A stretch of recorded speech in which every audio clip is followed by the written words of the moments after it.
Parece que o que existe aqui é uma espécie de mensagem que Jesus está transmitindo em relação a Jerusalém, ou Israel. Se Jesus esperava que a figueira desse frutos em época de não dar, muito mais que Israel desse frutos em época de dar. Então, se a figueira mereceu ser amaldiçoada, muito mais Israel, que deveria dar frutos de arrependimento. Porque o que vai acontecer agora, daqui para frente, é a rejeição oficial do rei. É isso que vai acontecer agora. Vocês se lembram que num dado momento do Evangelho, num dado momento da história de Jesus, ele revelou aos discípulos algo que ele não revelara antes, dizendo, olha, agora eu vou a Jerusalém e é necessário que eu padeça, e sofra lá, e seja rejeitado, e seja morto, e ressuscite depois. Ele começa a dizer isso. Eu vou ser entregue às autoridades judaicas, aos principais dos sacerdotes. Eu serei entregue nas mãos deles. Ele começa a dizer isso logo depois que ele se revela abertamente como sendo Cristo. Então, isso era algo que os discípulos não entendiam. Por que isso iria acontecer? O que Jesus estava falando? Pedro não entendeu, deu uma bronca em Jesus. Jesus falou, olha, para trás de mim, Satanás, você não entende as coisas de Deus. E Jesus começou a falar sobre isso. Essas coisas que Jesus disse que iriam acontecer, estão próximas de se concretizar aqui. Ou seja, a rejeição do rei por Israel vai se concretizar.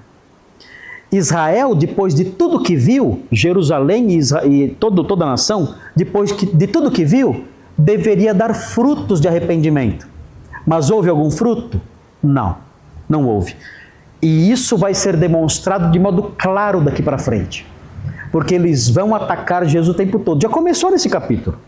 As autoridades judaicas, representantes do povo, já disseram, com que autoridade você faz essas coisas? Com que autoridade você chega aqui e quer purificar o templo? Eles já estão questionando o rei, a autoridade do rei. Então, a rejeição oficial já está acontecendo. Então, esse gesto é um gesto simbólico. Assim como essa figueira não tem frutos, e tudo bem, não é tempo de frutos, mas eu a amaldiçoei mesmo assim, muito mais Jerusalém, que deveria frutificar, depois de tudo que viu, deveria dar frutos de arrependimento e fé, e não dá, pelo contrário. Vocês vão ver, Jerusalém vai me rejeitar. Assim como essa figueira foi amaldiçoada, Jerusalém será amaldiçoada também, por causa da minha rejeição. E foi. O juízo de Deus sobre Jerusalém, um juízo devastador, aconteceu cerca de 30 anos depois. E pegou toda essa geração. E foi a destruição do general Tito. Foi um massacre completo. E toda a nação foi debelada. Eles tentaram se levantar no século II, na época do imperador Adriano. Aí o imperador Adriano esmagou mais ainda e até proibiu que os judeus entrassem lá. Os judeus ficaram sem poder entrar em Israel durante séculos. Só conseguiram entrar de volta no século XX. Olha só, do século II até o século XX, sem ter uma nação. Só no século XX conseguiram voltar. E agora estão querendo expulsá-los de novo. Então é terrível isso. Porque rejeitaram o rei. Então tudo isso recai. Eles disseram, quando Pilatos falou para eles que não via nenhuma culpa em Jesus, eles disseram assim, crucifica-o e que o sangue dele caia sobre nós e sobre nossos filhos. Eles falaram isso. Já imaginou isso? O que significa isso?